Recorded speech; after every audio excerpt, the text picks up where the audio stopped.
Un placer darles la bienvenida a este acto en la Facultad de Economía y Empresa, que hoy lo que vamos a hacer es hablar de la internacionalización de las empresas españolas en China, el caso de ALSA. El objetivo de este acto yo diría que es doble. Por un lado, pues permitirnos a todos aprender de los expertos que aquí nos acompañan hoy, pues cómo es la aventura de la internacionalización y bueno, haciendo un poco de énfasis en el caso de China y a través de las experiencias de una empresa asturiana como es ALSA, ¿no? Y en segundo lugar, pues también a dar, pues de alguna manera, hacer público la presentación de un nuevo ejemplar de una colección de casos de empresarios de éxito que está patrocinando la Fundación Valdés Salas y que hoy tenemos aquí el placer de presentarles, ¿no?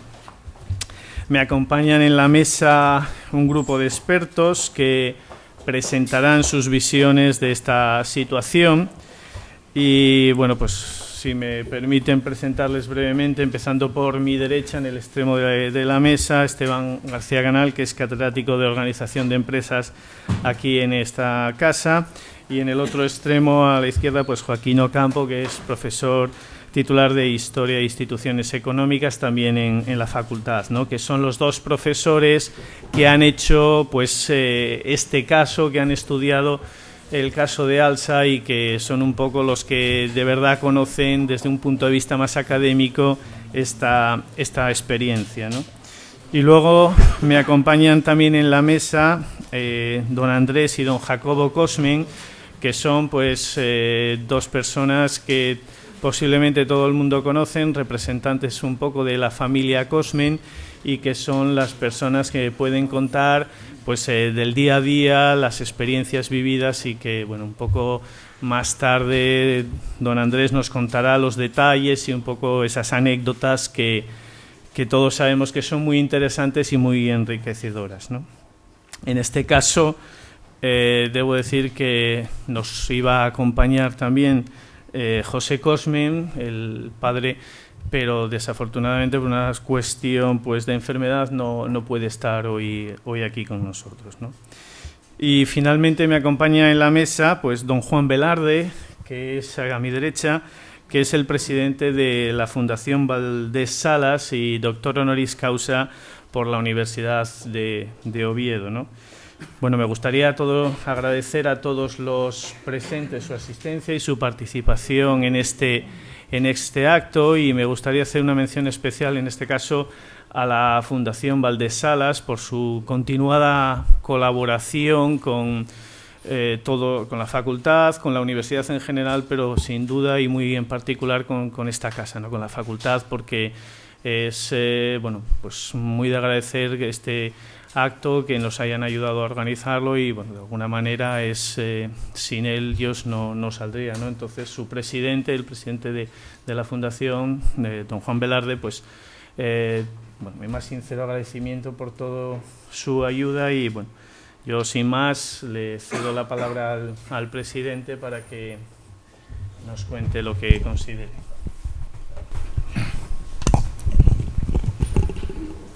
Muchas gracias, señor decano, señoras, señores, alumnos de esta Facultad de Economía tan importante como es la de la Universidad de Oviedo. Lamento que no tener aquí a don José Cosmen Adelaida, porque es realmente el alma de lo que voy a decir a continuación, pero los asuntos médicos están por encima de todo, y le deseamos que dentro de muy poco lo veamos restablecido y fuerte como siempre lo hemos demostrado. Como preámbulo a lo que van a escuchar ustedes, tengo que decirles que nunca se me olvidará un choque que tuve en el exterior de España. En una ocasión había ido yo a Ginebra, había ido yo llamado por la Organización Internacional del Trabajo para unas aportaciones técnicas relacionadas con la Seguridad Social y decidí dar un paseo nocturno. Y llegué a una plaza importante y de pronto en el suelo veo señaladas unas marcas, esto fue hace ya muchos años, unas marcas paralelas y este letrero: reservé Alsa. Me forcé a pasar por allí al día siguiente y efectivamente aquel espacio estaba ocupado por un autobús típico de Alsa, heredero directo de aquellos luarcas de mi infancia en Salas. De ahí que me sienta satisfechísimo con esta primera salida de este volumen de la colección Empresas y Empresarios Asturianos de la Fundación Valdés Salas.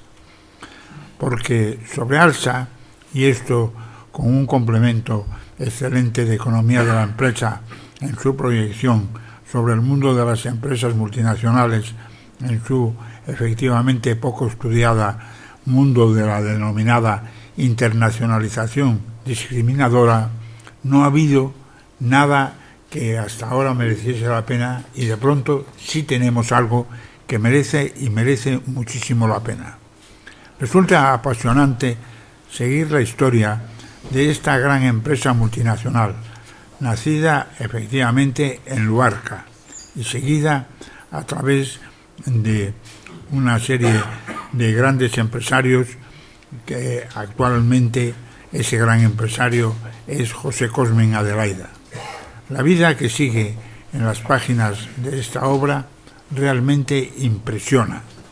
También que no solo en China, de la que se ha hablado tanto por parte del señor decano hace un momento, sino ahora en el capital de muchas empresas, en muchas entidades, en muchas instituciones. También en el caso que se ve aquí de otro libro que se va a presentar, en el caso de Hilas, donde también existe presencia de la familia Cosmen como parte minoritaria de la misma. Todo esto produce un enlace que conduce a mejorías en el funcionamiento de la entidad y en el funcionamiento, además, del conjunto de la economía y, en este caso, de la economía asturiana. Este tomo también ofrece un punto de apoyo al conocimiento de otras multinacionales españolas que actúan en ámbitos internacionales y los avatares que estas mismas poseen. El éxito de estas entidades en el exterior se ha logrado, concretamente el éxito de Alsa, sin contar con tecnología propia, lo que proporciona siempre las ventajas de una situación monopolística y sin contar con marcas renombradas previamente a escala internacional. Conseguir esto indica que hay un complemento, y ese complemento es precisamente el complemento derivado de una actividad y de una capacidad empresarial por encima de todo lo corriente. Por lo que se refiere a Alsa, concretamente, en realidad, como queda claro de su nombre, se desprende que nació en el año de 1923 en Luarca, pero la raíz, como se insinúa al hablar de la empresa Cosmen, es mucho más antigua, posiblemente relacionada con el mundo de la arriería y desde luego con el transporte desde Cangas del Narcea. Es de destacar, en este libro se ve, pues ciertos enlaces históricos importantes. Aparece el siglo XII, la reina Doña Urraca, vinculada con esta familia, precisamente en estos momentos del cruce y de la arriería de esta zona. Y es la empresa Cosmen la que va a dar a todo el estilo multinacional. De aquella vieja historia medieval se pasa a esta situación multinacional, debido desde José Cosmen Adelaida y sus hijos a través de Alsa. Todo queda clarísimo en la aportación que hace Joaquín Ocampo. Debo señalar que el lector no tiene ante sí un libro hagiográfico. Se trata de un trabajo en el que se entremezcla la ya señalada economía empresarial con la historia económica y con capítulos a veces que efectivamente son apasionantes, como el que se titula La inversión directa y la experiencia en China, referida a Alsa, aunque lo supera todo lo que se expone de la familia Cosmen, con antecedentes que, como les he dicho, llegan hasta el siglo XII y situada en el puerto de Leitariegos, y que alcanza hasta ahora mismo. Es inmejorable lo que sobre todo esto se dice en relación con el transporte interior, sobre todo del occidente de Asturias. Así es como se obtiene un antecedente precioso del papel de José Cosmen Adelaida en la explosión hacia el exterior del Alsa, explosión que realmente abarca prácticamente, ya empieza a abarcar a todos los continentes. Está en África, está en China, la tenemos vinculada y relacionándose con el mundo americano. Garantizo que esta es una obra que a los empresarios y a los economistas no se les caerá ni un segundo de las manos, pero también a todos los interesados por la historia contemporánea de Asturias, porque, por ejemplo de los Cosmen Menéndez Castañedo, surgen 1000 flechas en estos momentos en multitud de direcciones que estarán con aspectos poco conocidos hasta ahora de lo sucedido en el Principado en los siglos XIX y XX a disposición de todos los lectores. Esto es lo que como introducción quería decir, y deseo que al final de esta reunión tengan ustedes conciencia de algo verdaderamente espectacular, algo verdaderamente esencial para no ya la historia de Asturias, sino para la historia de España y para lo nuevo que España necesita en estos momentos de multinacionalismo en general. Eso es todo y a disposición de ustedes. Muchas gracias.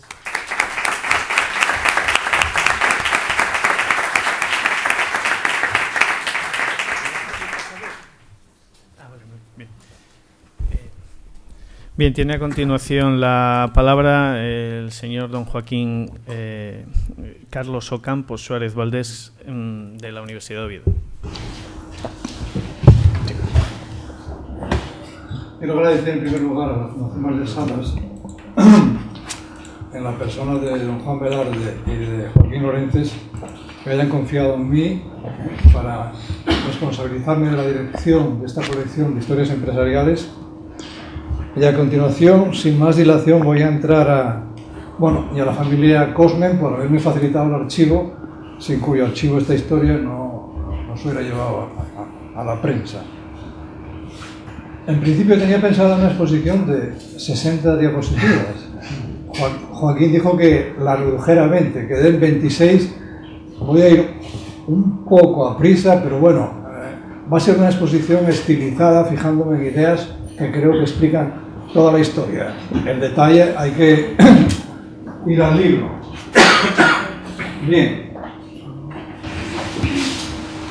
En la introducción voy a incorporar 3 conceptos teóricos que permiten, que ayudan a comprender la historia de la empresa. A continuación hago una pequeña referencia a las infraestructuras de Asturias, antes de la revolución industrial, a la riería, que fue un sector estratégico, no solo en la economía preindustrial, sino hasta 1920.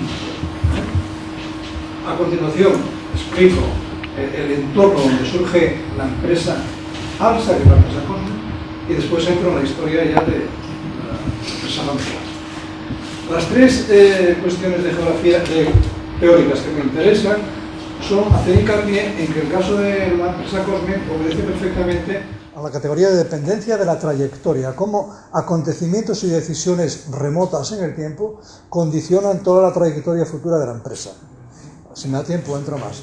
En el segundo lugar, hago referencia a un concepto de Krugman, cómo los costes, como las transacciones en el mercado son transacciones en territorio. El territorio incorpora costes, por eso muchos empresarios tienen ventajas cuando se encuentran en un territorio donde esos costes se minimizan respecto a la competencia.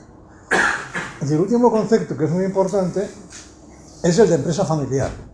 La empresa familiar fue una estrategia que nace en la época preindustrial, donde eran elevadísimos los costes de transacción, la inseguridad jurídica, no existía un Estado público perfectamente establecido, y este tipo de empresa permitía internalizar muchos de esos costes de transacción. Por ejemplo, los costes oportunistas, por ejemplo, la reputación, que era fundamental en esos mercados, los costes políticos, las desavenencias, en vez de litigarlas fuera de a través de tribunales, se litigaban dentro, era un instrumento de promoción. En fin, todo esto se explica en el libro.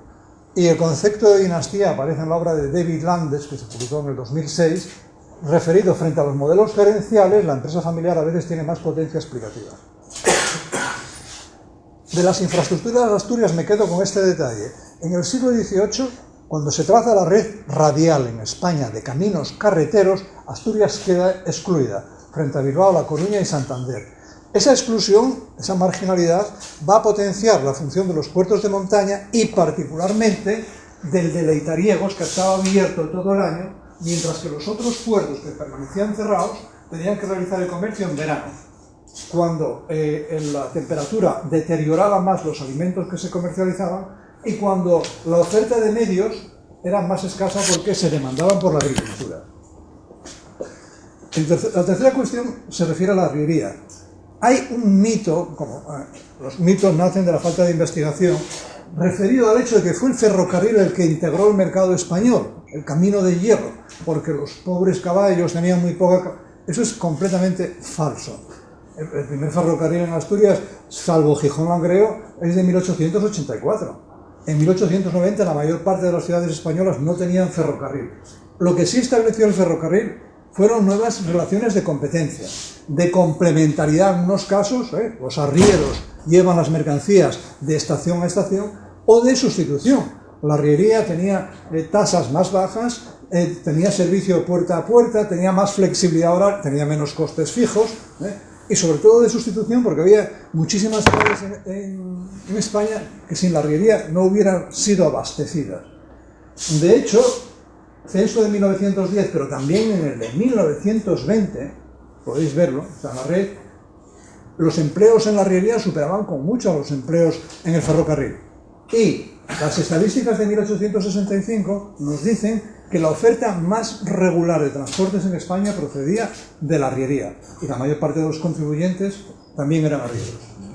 La arriería reviste muchas modalidades en las que no entramos.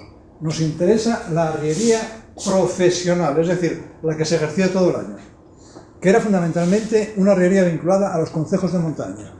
Pero Leitariegos, especialmente, es el único caso en el Cantábrico donde más del 73% de la población activa se dedica a este tipo de tráfico. Leitariegos, es un texto de Madoz muy bonito, era el único puerto de España que permanecía abierto de Asturias todo el año y donde la estrategia de supervivencia conducía necesariamente al transporte, no había tierras de cultivo. Leitariegos, los 53 vecinos, supieron aprovechar dos tipos de rentas, una geográfica. Leitariegos estaba en la ruta, en el Camino Real, que iba por la Espina Oviedo y que conectaba con la fachada marítima, que era por donde entraban las mercancías, los salazones, los pescados hacia Castilla y de vuelta vinos y cereales. Pero además dispuso de rentas políticas, es decir, Asturias estaba vacía y la repoblación de Asturias, las tierras sin hombres no valen para nada. Corrió a cargo, por un lado, de los monasterios, había bastantes, el de Corias era uno, pero había en la Ciana y en el Bierzo otros, San Miguel de Dueñas, Espinaredo, Carracedo, en fin. Y después la institución monárquica que promovió las villas asturianas como una estrategia repobladora, concediendo una serie de ventajas jurídicas y económicas a los habitantes. El hecho de que Leitariegos estuviera abierto todo el año fue lo que hizo que Alfonso XI le concediera un privilegio, eximió a todos los habitantes de pagos señoriales, de todo tipo de rentas, de servicios militares. Después de la Edad Media, la arriería fue consolidándose en Leitariegos. En los siglos XV y XVI participó en todo el sistema ferial castellano, en Medina del Río Seco, Villalón, León, Salamanca. En el siglo XVII, la revolución del maíz, los cambios en el sistema de cultivos provocaron, por un lado, más cambios comerciales, beneficios para los arrieros, más emigración, porque se requerían menos brazos El maíz orientó la agricultura hacia la ganadería, menos exigente en brazos, más emigración. Los arrieros empezaron a asumir el transporte de viajeros. En el siglo XVIII, además, en estas zonas se crean señal de que había transacciones, varias ferias, y hay un aspecto muy importante que fue el astillero del Ferrol, que parece que queda muy lejos, pero cerca del 50% de la madera de construcción naval que se empleaba en Ferrol procedía de Cangas de Narcea y de todo ese entorno, además de lino para los trajes militares, y todo eso activó muchísimo la economía. Y en el siglo XIX, Leitariegos vuelve a aprovechar, por un lado, las reformas agrarias. Al liquidar todas las tierras comunes, generaron proletarización más corrientes migratorias. Veremos luego que en esta época los Cosmen ya tienen viajes regulares a Madrid. La riqueza forestal de Muniellos atrajo el crédito mobiliario barcelonés, la riqueza de hierro de estas ciudades, de estas villas, de Jerez, atrajo compañías, obreros, trabajadores, alimentos, transporte, y finalmente el sistema de infraestructuras. A continuación, la integración de esta comarca con Ponferrada facilitó todavía el tráfico. Bien, entramos ya, voy un poco a prisa, en el estudio del caso familiar. Desde la Edad Media, los jovellanos, en el siglo XVIII, en visita de Cangas de Narcea, a Cangas de Narcea, recibe del escribano un manuscrito, y en ese manuscrito se retrata, se refleja que en el siglo XI la reina Urraca de Galicia, Asturias, por problemas de inclemencias del tiempo, para en Leitariegos y ya se aloja en casa de José Cosmen. Es decir, en el siglo XI ya hay ahí una pequeña posta, una casa de huéspedes.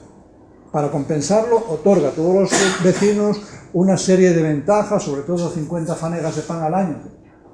Y a partir del siglo XIII, los monasterios de la Anciana del Bierzo, y sobre todo el de Corias, en el siglo XIII, para que se hagan una idea, abarcaba las parroquias, varias parroquias, el monasterio, la villa de Corias, y tierras en la Anciana, en Bavia, en el Bierzo. Tenía cerca de 500 colonos, es decir, multiplicamos por 4, unas 2.000 personas dependían del monasterio de Corias. Y además tenía una red de albergues y de hospitales a lo largo del camino francés que había que alimentar. Todo eso creaba un negocio potencial, ¿no? Desde el siglo XIII a los monasterios se añaden las villas asturianas con ferias y, sobre todo, Asturias tenía un déficit crónico de cereales. Entonces, los cereales, sobre todo en invierno, alcanzaban precios especulativos. Obtenían grandes ganancias los arrieros que se dedicaban a traer cereales y vino. Durante estos siglos, la familia Cosmen va adquiriendo con una serie de estrategias un know-how, una experiencia que va acumulándose y que va a cristalizar en el siglo XV. En el siglo XV ya hay documentación que permite saber que poseían casas venta a lo largo de la Ciana del Bierzo de Asturias, casas donde además de recibir huéspedes tenían almacenes de distribución, es decir, iban integrando el transporte con la distribución. Tenían contactos con otras plazas feriales castellanas. Eran tan poderosa y tan eficiente que a comienzos del siglo XVII Corias y todos los monasterios le conceden la exclusiva a Bernardo Cosmen para el transporte de granos, de cereales, etc., porque eran los más fiables. En el siglo XVII, un Cosmen ya tenía un apoderado en la Chancillería de Valladolid para resolver pleitos que tenía por falta de pagos, pleitos con mayoristas y con comerciantes. En el siglo XVIII, la disponibilidad de liquidez en unas economías donde la liquidez era escasísima les permite entrar en el circuito del crédito, es decir, vender al fiado, como se decía entonces, ¿no? Materias primas o incluso adquirir en los ayuntamientos el servicio de abastecimiento de carnes, de vino, en fin. En estas fechas las corrientes migratorias eran tan regulares que permiten ya establecer 2 viajes anuales a Madrid, en Semana Santa y en Navidad, 9 días cada uno. La consolidación del patrimonio rústico, tierras, viñas, montes, pecuario, ganado y comercial, almacenes y efectos, no les permite, no los lleva a una estrategia muy frecuente en el siglo XVIII en la hidalguía asturiana, que era desinvertir y hacerse terrazgueros, comprar tierras y vivir de rentas, sino lo que les sirve es para, con esos fondos, adquirir, además de reputación, avales de obligaciones hipotecarias con las que solicitar más liquidez e incorporar nuevas operaciones. en 1754, obtienen la ejecutoria de hidalguía. ¿Qué significa esto? Que además de los beneficios fiscales del privilegio del siglo XIV, válidos en leitariegos, con la hidalguía esos privilegios les permiten quedar eximidos de rentas en toda la corona de Castilla. Con lo cual, en un negocio de gran movilidad, la exención de peajes y de arbitrios, etc., era una ventaja muy importante. En el siglo XIX, los viajes a Madrid ya se regularizan, son cerca de unas aproximadamente 18 carruajes que van y vienen, que se encuentran en Ataquines, en Valladolid, todos organizados por la familia. En una época de grandes corrientes migratorias. En segundo lugar, la experiencia en técnica comercial adquirida durante estos siglos, en giro, en descuento de letras, en fin, les permite entrar en un negocio que era muy frecuente en la España del siglo XIX. El sistema bancario formal no entraba en los pueblos, no entraba en el mundo rural, pero sí entraban los comerciantes banqueros, Velarde en Salas, Caicoya, Vigil, Escalera, Vigón en Colunga, Trelles en Luarca, Masabeu en Oviedo. Los Cosmen entran en estos circuitos de crédito, financian operaciones. Y a finales del siglo XIX son pioneros en Cangas de Narcea en entrar en la constitución de la primera compañía eléctrica. Bien, de la arriería a las diligencias, ¿no? Este es un cuadro de la Plaza de la Cebada de Madrid, donde se ve lo que pone ese texto, que hasta la Primera Guerra Mundial el paisaje de estaciones, de puertos, de suburbios, de ciudades sin ferrocarril, ese era un paisaje de arrieros, era un paisaje que, bueno, aunque se había liberalizado la constitución de sociedades de diligencias, los servicios se limitaban solamente a las ciudades que tenían caminos carreteros. Si no, seguía siendo el transporte a lomos el único posible. En Asturias, de hecho, solo tenían diligencias las villas, las ciudades que tenían caminos de carreteras. Pero además, la apertura de diligencias estaba penalizada porque la legislación española privilegiaba al ferrocarril frente a las diligencias. Sobre todo a un ferrocarril que se encontraba en una situación económica bastante deteriorada. Las compañías de diligencias de los Cosmen se vinculan a la apertura, van detrás de la apertura de carreteras. En cuanto se abre la carretera por Ponferrada a La Espina, aparecen los servicios de diligencias de Cangas de Narcea a Ponferrada y de Ponferrada a León por La Espina. Mantiene las operaciones de crédito y de comercio como fuentes de financiación. Y si se ojea el libro, ya se verá que las diligencias eran altamente rentables frente a otras alternativas inversoras. A finales del siglo XIX, España, como otros países de Europa, empieza a incorporarse a la transición mecánica. De hecho, las primeras empresas de automoción españolas, Hispano-Suiza, Darracq, Renault, Dion Bouton, son contemporáneas de las europeas. Lo que falló en España fue la demanda. En Asturias se constituyen esas primeras empresas que pone ahí, pero todas ellas van a fracasar, sobre todo porque las infraestructuras no estaban a la altura de la nueva tecnología.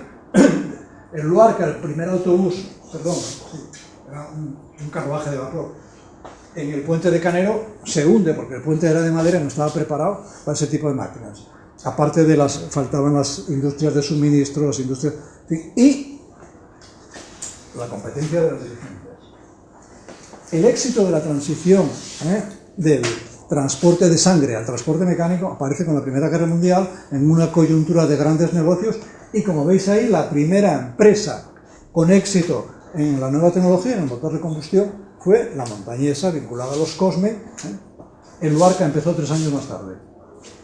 Este es un autobús de la empresa de la Montañesa que tenía un contexto de crecimiento muy específico. En esta época, en el año 18, se abre la minerosiderúrgica de Ponferrada, entran en explotación esas hulleras y se planifica este ferrocarril donde hay 4.000 operarios. Abre todas estas líneas de ferrocarril, pero además es muy curioso porque, aunque tenía que negociar con la Hispano-Suiza, Francisco Cosmen negoció para sus hijos un contrato de aprendizaje, de conducción y de reparación. Y además, en el contrato exigía la existencia de repuestos y de suministros, porque era uno de los puntos débiles para el funcionamiento de la empresa. Y en ningún momento dejó la tracción de sangre. Donde no había caminos de rueda, siguieron las diligencias y los mulos. En los años 20, como todos sabéis, se produce el boom automovilístico, en la época del camión. El ferrocarril, pese a que la legislación ferroviaria sigue penalizando las carreteras, sigue haciéndolas subordinadas del ferrocarril. A pesar de eso, el ferrocarril va traspasando poco a poco pasajeros porque tiene menos costes, porque tiene mayor capilaridad, porque llega a más sitios, porque tiene menos barreras de entrada. En esta época crecen las dos empresas. ALSA se hace sociedad anónima en el año 23, Cosmen, la empresa Cosmen, crea una segunda sociedad anónima, amplía viajes en Asturias y en León, y además mantiene siempre el comercio, la distribución, los viejos negocios, nunca los abandona, incluso las diligencias. En los años 30 y 50 cae la inversión pública, la crisis del 29 y a continuación la guerra civil, incautaciones, etcétera, etcétera. Como todos sabéis, los años siguientes van a conocer un pequeño resurgir del ferrocarril por la falta de motores de combustión, por la falta de suministros, y del cable aéreo, del trolebús alimentado por cable aéreo, que va a sustituir durante una temporada a los coches. Pero en cuanto se liberaliza la economía española, eso va a desaparecer. ALSA va a encontrarse con muchos problemas en esta época. Había ampliado capital para comprar, para hacerse con todas las empresas asturianas familiares, había renovado la flota, pero va a encontrarse en los años 40 con altos costes de explotación y con poca demanda. Eso va a hacer que ya en los años 50 los dirigentes, los gestores de ALSA, Gamoneda, Álvarez Cascos y Vicente Trelles, en los años 50 intenten comprar la empresa de los Cosmen, rechazan la oferta porque la empresa de los Cosmen le iba muy bien, en particular porque habían sido menores los costes bélicos. Ya sabéis que en Asturias la guerra civil fue más dura que en León, y además durante la ocupación de Asturias en León vuelven a ponerse en explotación. Fijaos la cantidad, el crecimiento de empleos. Hay un estudio para un ferrocarril que estima en 200.000 viajeros año el tráfico entre León y Pravia. Diversifica, había tranvías, y además integra líneas nuevas que formaban su mercado histórico. Bien, a los años 50 empieza a liberalizarse la economía española, Manolo, década de la movilidad, Plan Redia, en fin. Y ya en esta época el autobús se hace prácticamente con todo el mercado de viajeros y de mercancías. Bien, pues en estos momentos es cuando se va a hacer posible la fusión entre estos dos tipos de empresas que, bueno, se detallan ahí en el libro. Los Cosmen integran activos a cambio de entrar en la gestión de las empresas. Era el momento justo, en el año 59, plan de estabilización, y a continuación empieza el milagro español, Asturias, la quinta provincia, la autovía, el área metropolitana y una movilidad nueva de transporte vinculada al éxodo rural. Ese escenario tiene dos hitos. ALSA. Yo es que me sale ALSA, pero una vez hablando con don José le decía que había una injusticia histórica en que se conservase esa razón social. Debía de ser Autos Leitariego Sociedad Anónima, que es la que viene del siglo XI, la que convierte a ALSA, la vieja ALSA de Luarca, en una empresa nueva. Este es el salto al mercado nacional y este es el salto, aprovechando las corrientes migratorias que se efectuaban en condiciones penosas en tren, el salto hacia Europa. En los dos casos, se lo digo sobre todo a los estudiantes, don José Cosmen condujo estos autobuses. Era un empresario preindustrial, ¿no? Y el siguiente caso pues, es la multinacional de lo que hablará Esteban.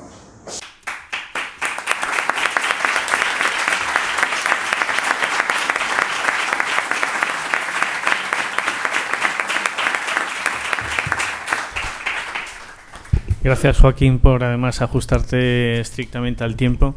Tiene ahora la palabra Esteban García Canal, profesor.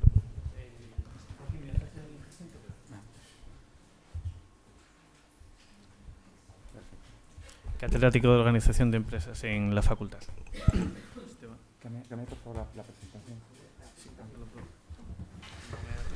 Bien, buenos días. Ante todo, agradezco a la Fundación Valdés Salas y en especial a su director, el profesor Joaquín Orences, pues la invitación para formar parte de este proyecto dedicado a dar a conocer la trayectoria empresarial de una empresa como ALSA, que tiene pues grandes conexiones, lógicamente, con Asturias. Yo creo que es de justicia reconocer la labor que ha realizado esta compañía, y una labor que, por ejemplo, pues la ha llevado a ser la primera empresa española que invierte en China, la primera empresa multinacional que opera una línea de transporte de viajeros por carretera en China. Incluso también podría decir que es la primera empresa asturiana que ha sido referenciada en la Harvard Business Review. Entonces, bueno, yo creo que es interesante ver qué lecciones de gestión se pueden extraer de este caso, y es lo que voy a hacer yo en esta ponencia, que ha sido realizada en colaboración con el profesor Mauro Guillén, y se deriva de lo que está publicado en este libro, y que a su vez se deriva del caso que nosotros elaboramos para nuestro trabajo de New Multinationals. Bien, antes de empezar y hablar de la trayectoria de ALSA, presento esta transparencia que viene aquí para dejar claro que el negocio de transporte de viajeros por carretera no es el contexto más apropiado para internacionalizarse. Las empresas de transporte de viajeros por carretera, comparadas con otras empresas de servicios, tienen más dificultades para internacionalizarse por dos razones. Primero, porque son servicios blandos, que son servicios no separables. Es decir, en los servicios, en teoría, la producción y el consumo es simultáneo.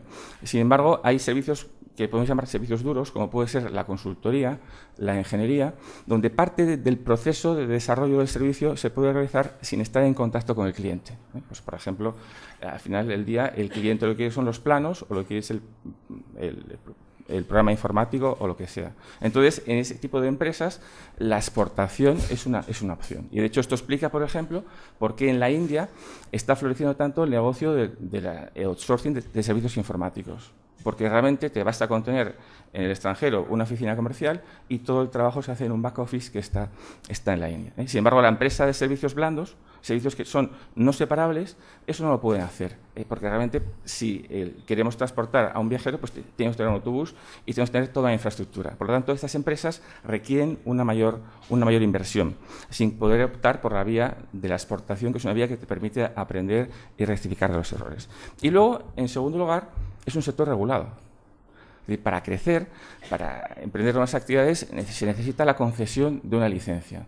Entonces, eso obliga o a estar rellenando papeles y estar esperando en la ventanilla que salga a concurso esa licencia, o a comprar otras empresas. De hecho, pienso, por ejemplo, que una empresa como Inditex, si Inditex quiere ir al extranjero, a cualquier país, a cualquier ciudad, no tiene ningún problema. Sencillamente tiene que buscar un local, contratar empleados y ya está. Y puede gestionar toda su empresa, toda su actividad internacional de una forma global, homogénea. Sin embargo, las empresas de servicios regulados, como es el caso de ALSA, una empresa de transporte de viajeros por carretera, no pueden ir donde quieren. Tienen que conseguir una licencia, o tienen que comprar a una empresa que la tenga. Por esta razón, por eso decimos que es un contexto más difícil, y esto pues no hace más que dar más mérito a la labor empresarial realizada por esta compañía. Bien, yo no voy a detallar todos los hitos en el desarrollo de la empresa. Esto ya lo ha hecho de forma excelente el profesor Joaquín Ocampo, con un rigor y un detalle encomiables. Sencillamente yo me he limitado a poner en esa transparencia los principales hitos a partir de la empresa Cosme, donde vemos cómo realmente se integran en ALSA, se hacen con el control de la compañía, emprenden una labor de expansión regional y nacional, sobre todo por el norte de España, abren rutas internacionales, se continuaría con la inversión en China y sobre todo pues con la consolidación nacional que fue muy importante la compra de Enatcar, que esto marca, yo creo, un antes y un después en la compañía. Habría una segunda oleada inversora que culminaría después con el proyecto de integración en National Express, que no ha limitado para nada el crecimiento de la compañía, sino todo lo contrario. Por lo tanto, lo que quiero remarcar aquí es que la actividad internacional de ALSA no es más que una continuación natural del proceso de crecimiento que es una constante en toda la actividad de la compañía. Un proceso de crecimiento donde se está intentando rentabilizar toda la experiencia y el saber acumulado al tiempo que se desarrollan y se aprovechan nuevas oportunidades. Bien, esto, digamos, son los antecedentes del caso. Y nosotros lo que hemos aportado, o lo que hemos querido aportar a este libro, ha sido identificar las lecciones de gestión que se pueden extraer de su modelo de negocio. Modelo de negocio que nosotros resumimos en 3 factores clave, que aparecen aquí representados en la diapositiva gráficamente, que son los siguientes. En primer lugar está la eficiencia operativa, que viene aquí representada por este cronómetro. Una característica de ALSA es que tiene una organización eficaz y unos procedimientos optimizados. De esta forma, sus costes son contenidos y su plazo de entrega, en este caso la puntualidad de sus servicios, es elevada. La optimización de procesos, en general, viene bien a todas las empresas. Pero, sobre todo, a una empresa que se dedica al transporte de viajeros por carretera, es algo que es una gran fuente de ventajas competitivas, porque al final del día, el cliente, ¿qué es lo que quiere? Quiere llegar cuanto antes a su destino y quiere pagar el coste más bajo posible. Entonces, esa eficiencia operativa es la que les ha servido de base para explotarla en su política de adquisiciones, que es lo que aparece aquí reflejado con el autobús de ALSA en Enatcar. Como decía, la adquisición de Enatcar fue otra característica importante de la empresa, que le dio ya una dimensión predominante a nivel nacional, consolidando su posición.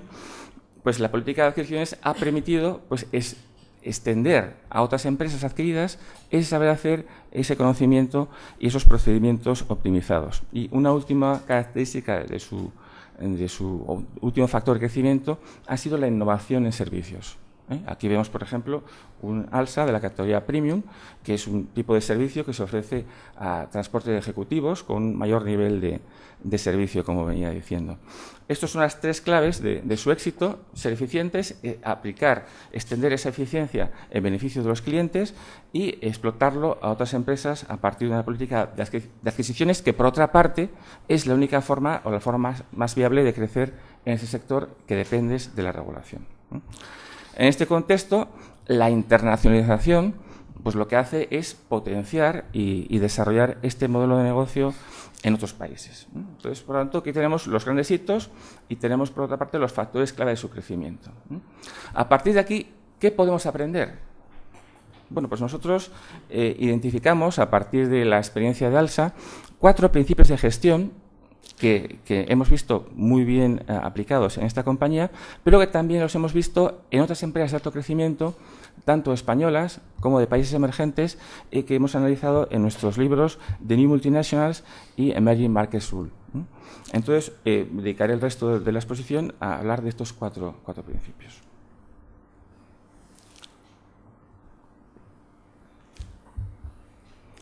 La ejecución es el eje de la estrategia.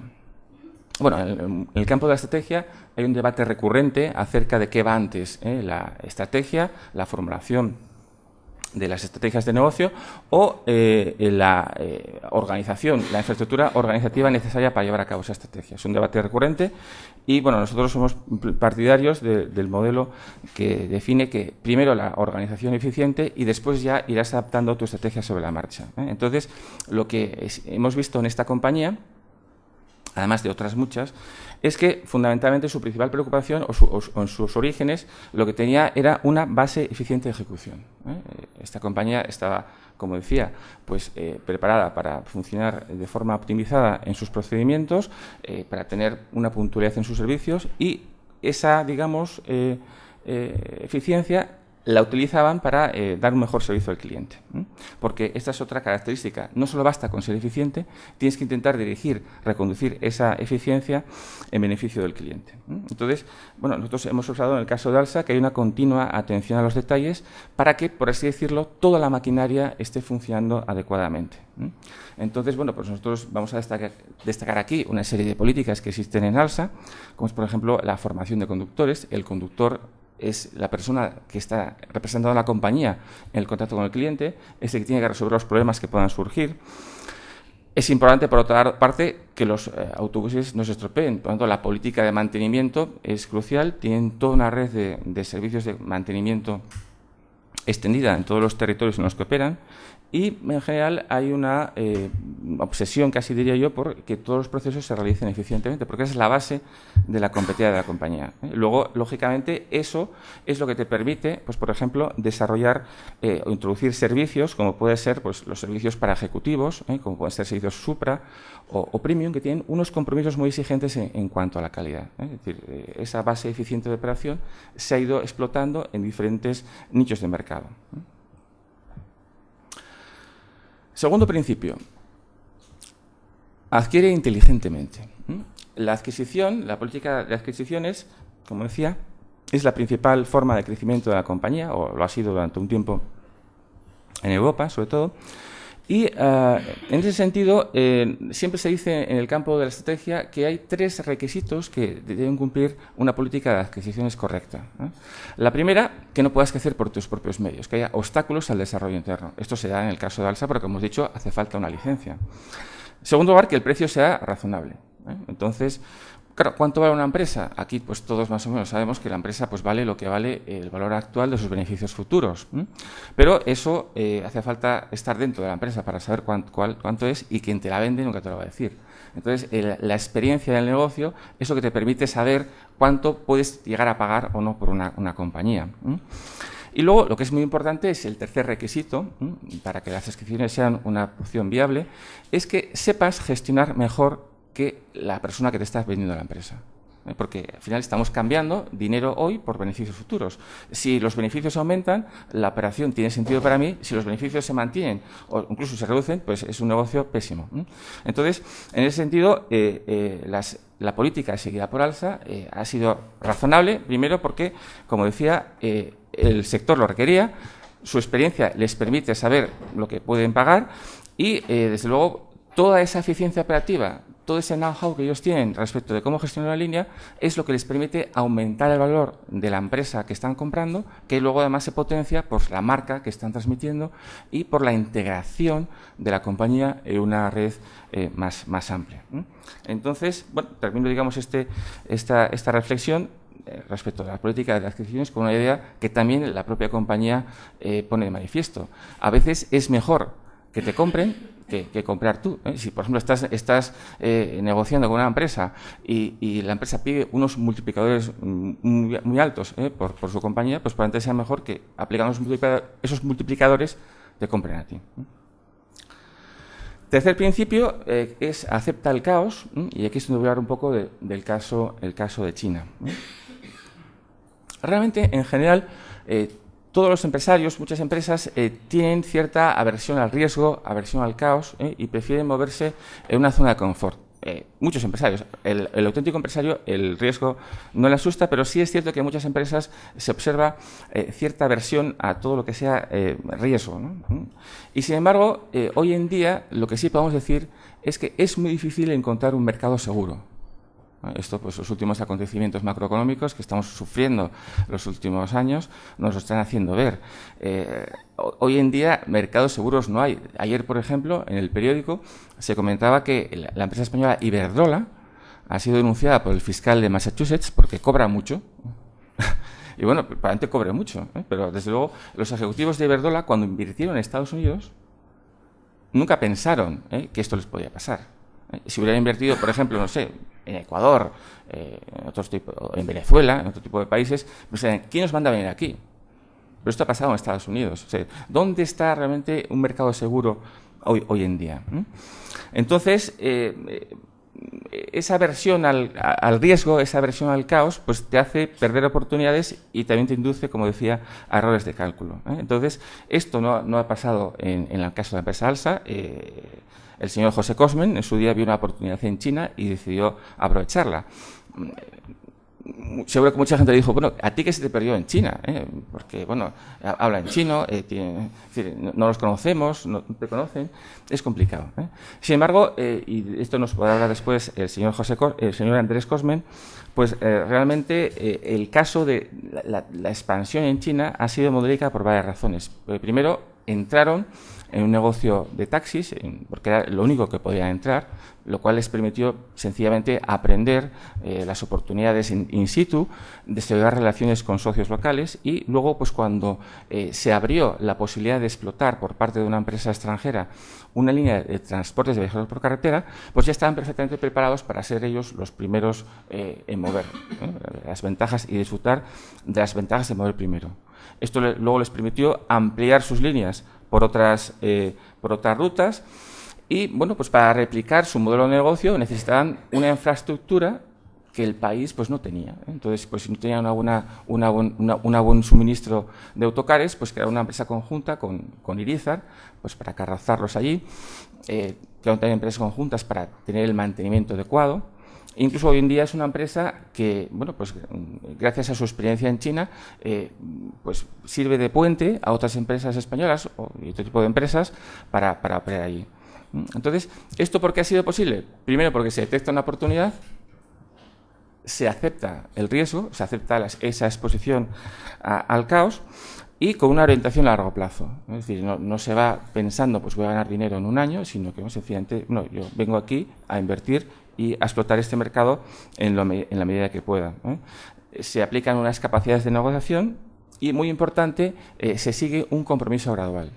Quizás una lección que podemos extraer es que a veces vale más invertir gradualmente en un entorno arriesgado que invertir de golpe en un entorno seguro que luego al final, como vemos, pues a veces no lo son. Una última lección sería que existen ventajas en internacionalizarse pronto. Hay ventajas en la internacionalización temprana. Y aquí realmente yo poco tengo que decir más allá de lo que dice el señor José Cosmen en esta cita que hemos recogido también en el libro. La salida al exterior nos cambió la mentalidad, nos permitió ver otros países, otras empresas y mejorar la competitividad, porque te quita muchos complejos.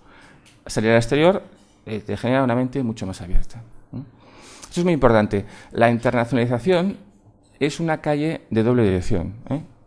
Explotamos en el exterior nuestro saber hacer, pero también esto nos permite mejorar nosotros comparándonos donde estamos, aprendiendo de otros clientes más o menos exigentes y identificando pronto pues nuevas oportunidades, ¿de acuerdo? Y sobre todo teniendo en cuenta que hay oportunidades como puede ser, por ejemplo, la inversión en China, que se presentan una vez en la vida.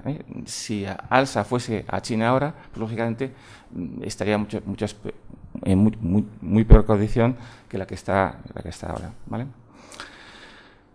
Bien, esto no es una lección generalizada de todas las empresas, pero nosotros hemos entendido que en el caso de ALSA, ser una empresa familiar ha sido una ventaja.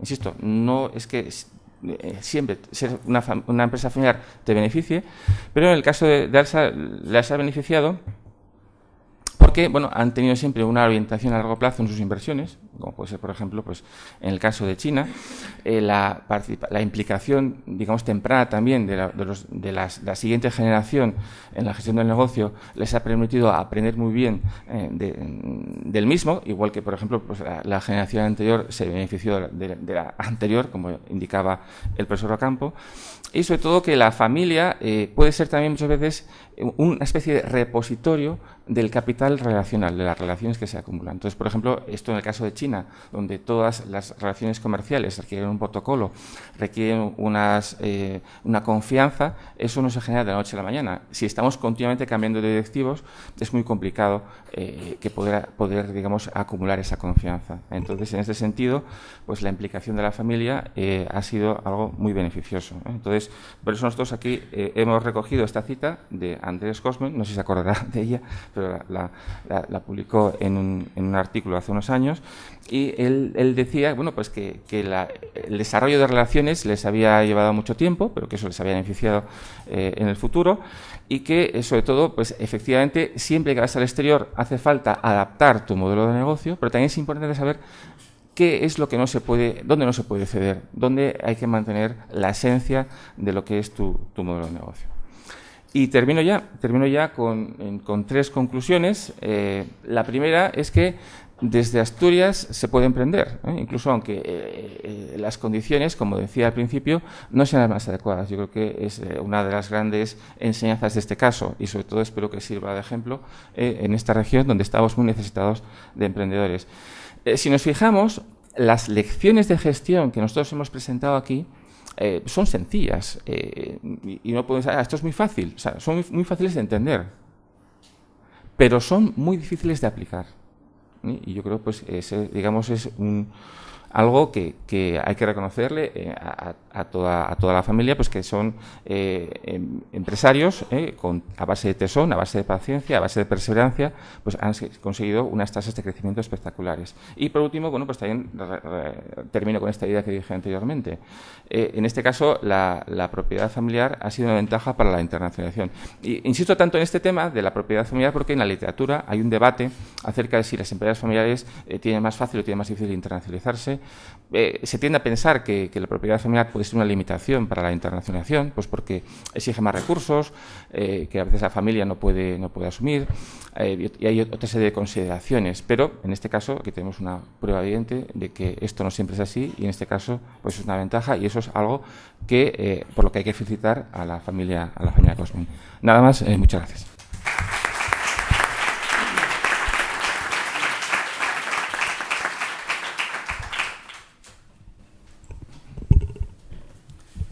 Gracias, Esteban, por además respetar estrictamente el tiempo. Y bueno, entonces ahora ya damos paso le damos la palabra a los responsables de la empresa ALSA, en este caso a don Andrés Cosmen Menéndez Castañedo, que es la persona que nos va a contar un poco pues de primera mano las vivencias, las anécdotas y toda la experiencia de China, ¿no? Muchas gracias. Gracias. Buenos días a todos. En primer lugar, tengo que transmitir un mensaje, un encargo de parte de mi padre, José Cosmen, a quien hubiera gustado estar hoy aquí con todos ustedes, y que por una leve enfermedad, motivo del clima tan variable que hemos tenido estos últimos días, pues le impide estar hoy aquí como él quisiera, ¿no? Entonces cumplo el encargo que me transmitió mi padre de disculparme en su nombre. En segundo lugar, quería dar las gracias a la Fundación Valdés Salas y a la Universidad de Oviedo por organizar este acto, y particularmente a los profesores Joaquín Ocampo y Esteban García Canal por la magnífica labor de investigación que han hecho en este libro. Esta universidad tiene un papel importante en el desarrollo de ALSA en China. No solamente yo estudié en esta facultad, sino que muchos licenciados de esta universidad, de económicas, de ingenierías, de informática y de derecho, han tenido un papel muy relevante en el desarrollo de ALSA en China, no solamente en la puesta en marcha de las empresas, en la gestión de las empresas, sino también en la formación de los cuadros directivos chinos, que son los que a largo plazo están dirigiendo la empresa, ¿no? Por eso, con mucha satisfacción, vengo ya a esta universidad.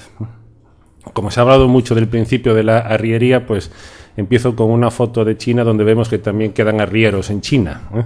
Y no es una foto muy antigua, es una foto reciente. China es un país de contrastes donde ves todavía las cosas más modernas, los edificios más modernos o los últimos vehículos o gadgets tecnológicos, y también pues las escenas más tradicionales.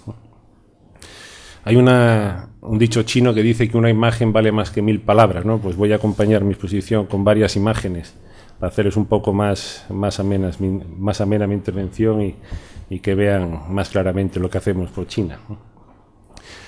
ALSA empezó en China en el año 1984 y, como bien dijo anteriormente el profesor Esteban García Canal, no fue siguiendo a nuestros clientes ni fue para fabricar allí algún producto, sino que fue para implantarnos en un nuevo mercado. Y esa primera implantación pues fue un poco casualidad.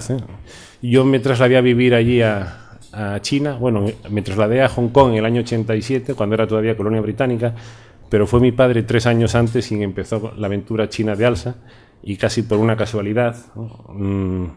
Vi un anuncio de una pasta dentrífica que tenía propiedades para proteger también contra las enfermedades de catarros y de gripes, que tenemos muchas en Asturias. Decidió que podía ser interesante tener esa patente, fue a China y cuando llegó allí, pues resumidamente vio que era un cuento chino, pero sí vio que había un mercado muy interesante que empezaba a abrirse. Era la etapa inicial de la apertura económica de China y un mercado muy prometedor donde empezaban a entrar las primeras empresas extranjeras, casi todas ellas asiáticas, ¿no? Vimos que era un país muy grande, que tenía buenas perspectivas de crecimiento y donde la inmensa mayoría de los desplazamientos se hacían con transporte público, porque menos del 1% de la población tenía vehículo privado, ¿no? Luego había capacidad de desarrollo del transporte público, había una red ferroviaria muy saturada y aunque las carreteras no eran muy buenas, pues empezaban ya a ver un desarrollo importante de las infraestructuras. Y empezamos con en ese año, en el 84. No pudimos establecernos como compañía de autobuses porque entonces la legislación china no lo permitía, pero sí empezamos como compañía de taxis, con esa primera compañía de taxis que establecimos en la zona económica especial de Shenzhen, que es la que está fronteriza con Hong Kong, donde el gobierno chino empezaba a experimentar las prácticas de gestión occidentales dentro del país. Empezamos a conocer el sistema de funcionamiento del país, sobre todo el entorno regulatorio, y en el año 91, cuando la legislación china permitió ya invertir en compañías de transporte colectivo en autobús, fuimos la primera compañía extranjera en establecernos.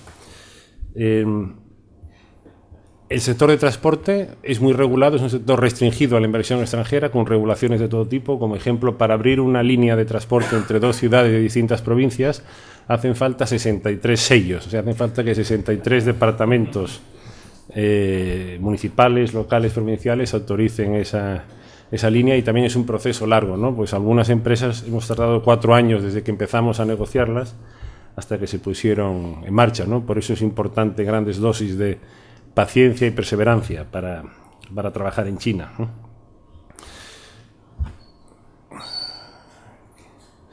En nuestra llegada en el sector del transporte, pues esto era lo que había entonces en China, ¿eh?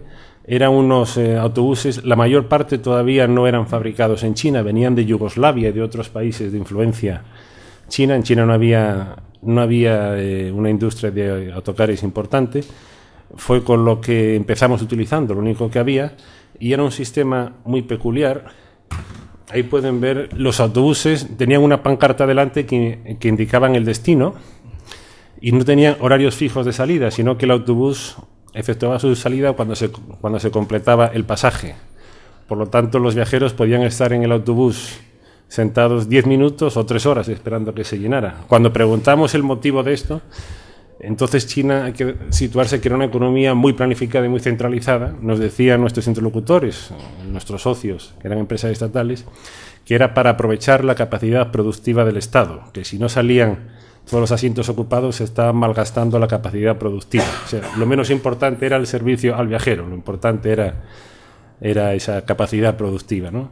Nosotros insistimos en poner horarios fijos. Al principio decían que estamos locos, pero a los 3 meses todas las empresas pusieron horarios fijos, porque obviamente pudiendo elegir los clientes, pues elegían autobuses que tenían horarios fijos de salida, ¿no? Ahí está uno de nuestros primeros autobuses en una China de hace muchos años, ¿eh? Se ve todavía, no había gran desarrollo. Ya se ven algunas grúas que se siguen viendo por todo el país. Y empezamos, no quisimos competir en todo el espectro del mercado. En China entonces había 2,5 millones de autobuses, hoy son 4 millones de autobuses los que hay, pero nos centramos en un nicho de mercado que era un servicio de más calidad a un precio superior. Y eso obviamente tenía que ser en las zonas con mejores infraestructuras y donde había la población con mayor nivel de rentas, que eran las zonas urbanas y en las zonas costeras, que fue donde empezamos a establecer nuestras compañías. En esa etapa inicial, una anécdota muy, muy curiosa, es a finales de los años 90 estábamos negociando poner en marcha una línea en China. Queríamos que fuera un servicio nocturno, pero estando reunidos en el Ministerio de Transporte nos decían que no se podía hacer porque la ley no lo permitía. Y digo, disculpen, pero no hemos visto esa ley. ¿Pueden decirnos qué ley no permite hacer servicios nocturnos? Y nos dice nuestro interlocutor, un funcionario, lo siento, pero es una ley secreta. Y es verdad, hasta la entrada en China, hasta que China entró en el 2001 en la Organización Mundial de Comercio, tenía leyes que no estaban publicadas, que eran de obligado cumplimiento, pero que eran internas. Luego estabas un poco sujeto a esa relación tan importante que tiene el socio local para que nos informara y nos pusiera al día de esas normativas que eran secretas. Después de entrar en la OMC, en el 2001, ya una de las condiciones fue que una ley, para que fuese de obligado cumplimiento, tenía que ser pública, ¿no? Luego ya no hay ese problema en China, ya hay leyes transparentes, ¿no? Empezamos con un servicio de transporte pues un poco al estilo español. Estos autobuses que ven aquí quizás les suenen un poco a ustedes. Como no había autobuses entonces en China de nivel, conseguimos unos permisos para exportar de España a China autobuses usados. Entonces, los autobuses que rodaban en España 4 o 5 años, seguramente algunos de estos han estado rodando por las carreteras asturianas, luego iban a China, que entonces eran unos autobuses muy avanzados allí, y aquí nos permitía renovar la flota. Había una sinergia importante, tanto en China como en España, con estas operaciones, ¿no? Esto es en Shanghái, ya se ven las grúas que empezaban a desarrollarse por allí, ¿no? En China son muy ceremoniosos y cualquier inauguración de línea o cualquier puesta en marcha de alguna actividad, pues siempre tenemos presentaciones como este tipo. Este es uno de los autobuses que tenemos allí, clase Supra. Allí lo llamamos clase imperial, ¿eh? Es un servicio muy parecido al que tenemos aquí, con menos plazas, con un servicio de azafata, con un servicio de catering, sin paradas, y un poco replicar los servicios que habíamos puesto en España, pues hacerlos también en China, mantenemos este servicio que es un poco todavía un precio superior al servicio estándar nuestro y se compagina con el servicio básico y funciona bastante bien. Esta es una de las azafatas del autobús. Este es otro de los autobuses.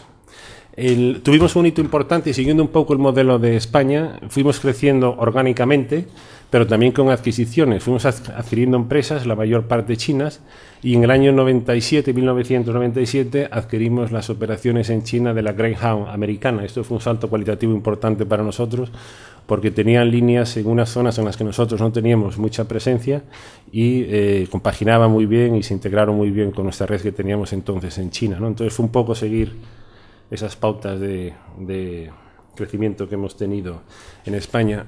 Otro factor también fundamental en nuestro desarrollo en China ha sido la construcción de las autopistas. En el año 87, cuando yo llegué a China, en toda China solo había 360 kilómetros de autopista, una única autopista que comunicaba en el norte las ciudades de Shenyang y Dalian. Luego todos los recorridos pues eran en carreteras de segunda categoría, con las incomodidades para los viajeros y también con velocidades bajas medias y con un desgaste muy importante de la flota y tiempos muy largos. Pues de esos 360 kilómetros, en el año 2001 ya había 12.000 kilómetros de autopistas en China, son aproximadamente los que tenemos ahora en España, y el año pasado, a finales del año 2012, ya había 95.000 kilómetros de autopistas, ya es la mayor red de autopistas del mundo. Eso ha sido un aumento muy importante de la productividad para nosotros, porque el mismo autobús y el mismo conductor pues podían realizar muchos más kilómetros y más servicios, ¿no? Hay un ejemplo de una línea que va de Shanghái a Yangzhou, que es una línea de 250 kilómetros y que hasta hace unos años tardábamos en hacerla 7 horas.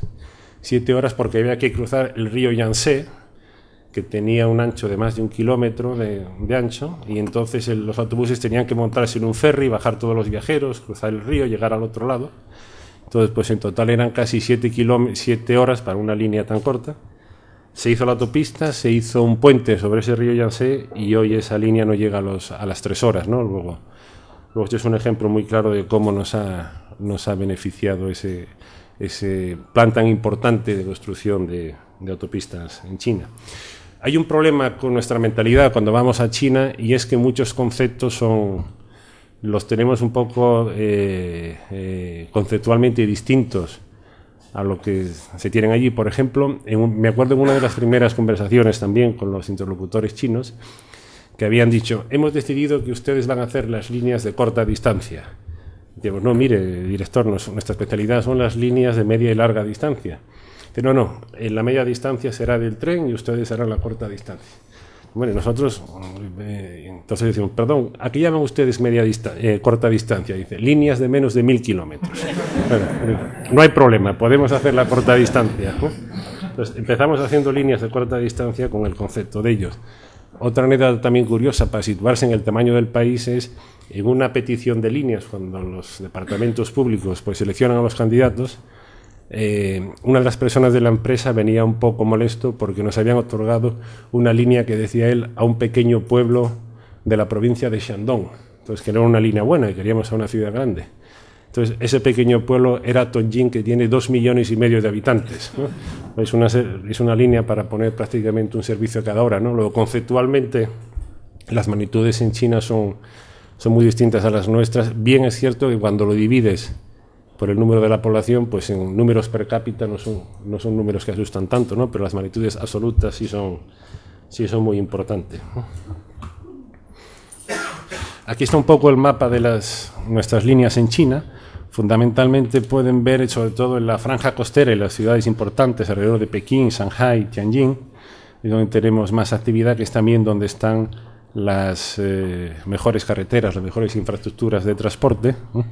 Esa parte de la izquierda que se ve todavía sin presencia nuestra es el Tíbet, por ejemplo, es una zona muy montañosa.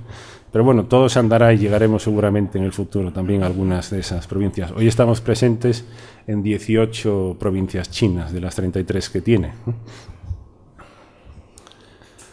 Así un poco para hacerles un resumen de las líneas, tenemos 167 líneas regulares. Y la más larga que tenemos es la Sichuan-Kunming, que son 2.991 kilómetros. Es una línea que de origen a destino tarda casi 2 días, pero que tiene muchos tráficos intermedios, gente que sube y baja en puntos intermedios. Está también Pekín-Nanning, en la provincia de Nishan, Tianjin-Ruyang, que está en la provincia de Zhejiang, y Pekín-Buchon, en la provincia de Guangxi. Por darles algunos datos, tenemos algo más de 5.000 vehículos, unas 8.000 personas trabajando con nosotros, llegamos a 549 destinos y el año pasado tuvimos esa facturación en renminbis, que es la moneda china, también se conoce como el yuan, y que son unos 260 millones de euros en la actividad de transporte. Hemos ido haciendo otras actividades también que de alguna manera pues cuando íbamos viendo oportunidades en el tema inmobiliario, en el tema comercial, pero en el tema de transporte, que es nuestra actividad principal, estos son los datos principales. Esta es una de las estaciones que tenemos allí en China. Este es uno de los autobuses también de la clase Supra. Ahí se ve también las raíces de la empresa asturianas. Sí. Otra inauguración. Como ven, clientes, hay muchos clientes. Esta es una foto tomada en una de nuestras estaciones cuando la época del Año Nuevo Chino, que es cuando todas las personas pues vuelven a casa, como sería en España, vuelven por Navidad, ¿no? Pues todos los medios de transporte están saturados, tanto los aviones, los ferrocarriles, como los autobuses. Entonces, en la ciudad prohibida en Pekín, también en Pekín es el Palacio del Pueblo. Esto es también Pekín, ahí está el famoso edificio de la televisión de China, así que se ve a la derecha. Y esto es una foto muy, muy curiosa. Y esta es una foto y es de hace unos 8 años y está tomada en una ciudad a la que Alsa no tiene línea. Y a través de una persona pues me dijeron, ya he visto que tenéis línea a la ciudad de Hulutao y además veo que tenéis un coche con literas. Digo, no, estás equivocado porque en Alsa no tenemos literas y esa línea no es nuestra. Y dice, sí, que he visto el autobús. Hazme una foto, por favor. Y me mandaron esta foto y es un autobús pirata. Es una copia, es de un empresario local que pintó el autobús como nuestro, incluso las pegatinas dicen Alsa. Y puso unas camas dentro con unas cortinas de salón y se dedicaba a hacer las líneas regulares, líneas que no eran nuestras, pero con nuestra imagen corporativa. Lógicamente, tomamos medidas, sobre todo a través del socio local, que es el que maneja mejor estos temas de orden interno, y se retiró esa imagen corporativa, ¿no? Pero es una de las características que tiene este mercado, que a pesar de que ha mejorado mucho la regulación y el sistema legal, todavía pues faltan esos problemas de implementación o de ajuste, ¿no? Luego este autobús no es de Alsa, pero sí es muy parecido, ¿no? Esto es una imagen de Pekín, que se ve que es ya pues una zona de las zonas más modernas, y aunque ahora se transmite mucho la imagen de que China es un país muy moderno y donde hay ya pues todas las últimas cosas, es un país de contrastes y todavía queda mucha parte de la población que no vive en estas ciudades, sino en el campo, en las zonas muy atrasadas. Uno de los pilares ahora que quiere el gobierno chino del crecimiento se va a basar en la urbanización del país, es decir, pasar la gente del campo a la ciudad. Actualmente ya está casi el 50% de la población vive en zonas urbanas, pero el nuevo plan en los próximos 10 años es que cada año el 1% de la población se pase a la ciudad. Es decir, estamos hablando de 13 millones de personas que todos los años se trasladarían a vivir del campo a las ciudades, con las oportunidades que genera eso pues de todo tipo, tanto para las empresas de transporte como las empresas de construcción o las empresas comerciales, ¿no? Quieren sustituir un poco el depender demasiado de las exportaciones y de la inversión pública en el consumo interno, ¿no? Un dato, por ejemplo, de Pekín, ahora que tenemos esta foto, es que en el año 1975 en todo Pekín había solamente 5.000 vehículos. 5.000 vehículos. El año pasado ya había 5 millones de coches en China, e incluso el gobierno local tuvo que tomar unas medidas severas para restringir el tráfico, porque se creaban grandes problemas de atascos, ¿no? Entonces, una medida fue el limitar que los coches un día a la semana no pueden circular según el número de la matrícula que tengas, la terminación que tengas en la matrícula, y otra medida fue para matricular un coche tienes que ir a un sorteo, es una especie de lotería donde solicitas la matrícula, y así como hasta el año pasado se matriculaban al año 600.000 coches en Pekín, pues a partir de entonces solamente se permiten 200.000 nuevas matrículas al año. Por eso hay un sorteo donde no solamente basta con comprar coches, sino también el ir a ese sorteo. Esto es así un poco en el resumen, en líneas generales, lo que hacemos allí. Con mucho gusto, si tienen interés, pues podemos intercambiar ideas o contestar a sus preguntas. Y como dije antes, los chinos dicen que una imagen vale más que 1.000 palabras y un vídeo más que 10.000 palabras, ¿no? Pues voy a ponerles un pequeño vídeo de 4 minutos también que mostramos allí. Esta es una de los clientes futuros que pasarán del campo a la ciudad, que esperamos que sean viajeros de Alsa en el futuro, ¿no? Y pasamos entonces a este vídeo, que es el que proyectamos allí en los cines o en algunos canales locales de televisión para promocionar nuestra empresa.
在阿尔萨，你不曾感到孤单。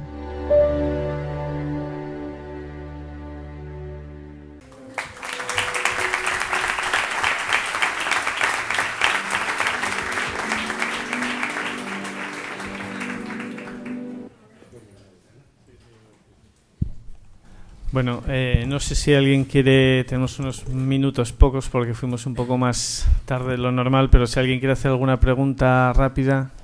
Sí.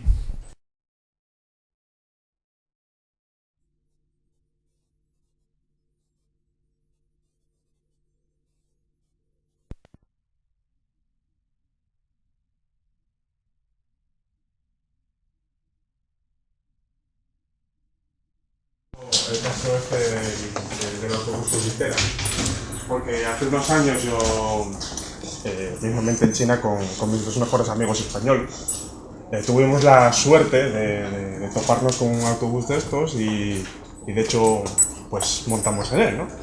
Y a mí me pareció súper cómodo y oye, que a mí se me ocurrió que en qué medida podría ser realista el implantar eso en Europa o en todo el mundo, incluso. Eso como primera cuestión. Como segunda, al tema de las migraciones, en el mapa que hemos visto antes, pues se ve que todavía Alsa no ocupa esa zona occidental de China y me gustaría saber cuál es el plan de evolución que va a llevar la empresa en esa línea. Gracias.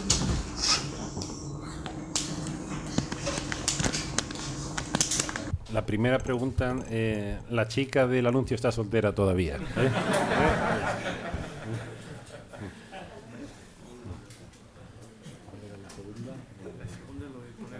Sí. Sobre los autobuses con literas, nosotros, tanto allí en China como en otros países en los que estamos, apostamos por la clase Supra para los viajes largos en vez de las literas, con asientos muy cómodos. Y las literas tienen un problema importante de seguridad. Por ejemplo, estos autobuses con literas que hay en China no serían homologables en Europa, no se permitiría circular porque en caso de un accidente los viajeros saldrían disparados en el impacto, ¿no? Luego es un tema de seguridad y también pensamos que una clase Supra con unos asientos que se reclinan bastantes grados, que son también una comodidad adecuada para los viajeros, ¿no? Y en el caso de las migraciones, pues lo que hacemos un poco es seguir a los clientes a medida, por un lado, que se hacen nuevas autopistas y que la gente se desplaza de unas provincias a las ciudades, pues se van estableciendo nuevas líneas de transporte y en muchas de ellas pues esperamos ser nosotros, esperamos que sea Alsa quien realice esas líneas. Luego estamos un poco siguiendo al mercado a medida que se desarrolla, que la gente tiene más inquietudes o más necesidades de desplazarse y que se hacen nuevas carreteras, pues ahí seguimos con ese crecimiento orgánico nosotros. Gracias. Bueno, no sé si alguna... Sí. Una pregunta. A medida que se va desarrollando las autopistas y todo ¿hay competencia para que te dé una concesión en lugar de a otra empresa? O sea, ¿es complicado la concesión, el conseguirla? Es un proceso muy complicado, como dije antes, con 63 autorizaciones necesarias y obviamente no solamente están las empresas chinas, sino que están también sobre todo empresas asiáticas. Hay muchas empresas de Japón, hay empresas de Corea, de Taiwán, de Hong Kong, europeas pocas porque les asusta un poco el entorno jurídico, más que la legislación en sí, la implementación de esas normas, ¿no? Todavía son muy pocos los operadores europeos, pero fundamentalmente hay una competencia muy importante, tanto las empresas chinas, que ya se han modernizado mucho, como los operadores de otros países asiáticos. ¿Alguna otra cuestión? Sí. Han hablado de la regulación que hay de las matrículas, de las matriculaciones. ¿Saben si hay alguna regulación para el mercado de segunda mano? Porque si las matriculaciones están reguladas, probablemente sea rentable comprar vehículos de segunda mano para revenderlos. En el mercado de segunda mano, la práctica es que te dan dos precios, con matrícula o sin matrícula. Si el coche quieres mantener la matrícula que tenía anteriormente, tienes que pagar una cantidad adicional. Pero esta regulación solamente la hay en varias ciudades, en Shanghai, en Pekín, en Cantón empiezan ahora. La mayor parte del país todavía no tiene esta regulación de las matrículas. Bueno, una última pregunta, si alguien quiere, y si no lo dejamos aquí. Sí. ¿Cuántos alumnos de la Universidad de Oviedo tenéis trabajando allí?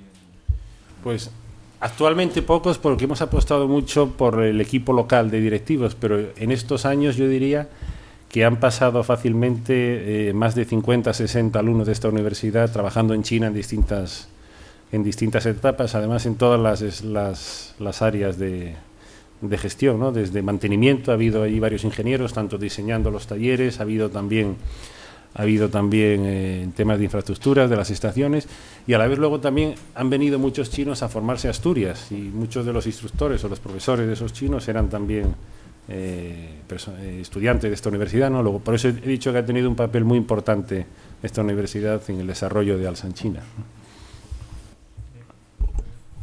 Bueno, pues muchas gracias a todos por asistir a este acto. Muchas gracias a todos los presentes por sus magníficas exposiciones, a la Fundación Valdesalas por contribuir con esta conferencia en la Facultad de Economía y Empresa, y nada, buenas casi tardes ya a todos. Muchas gracias.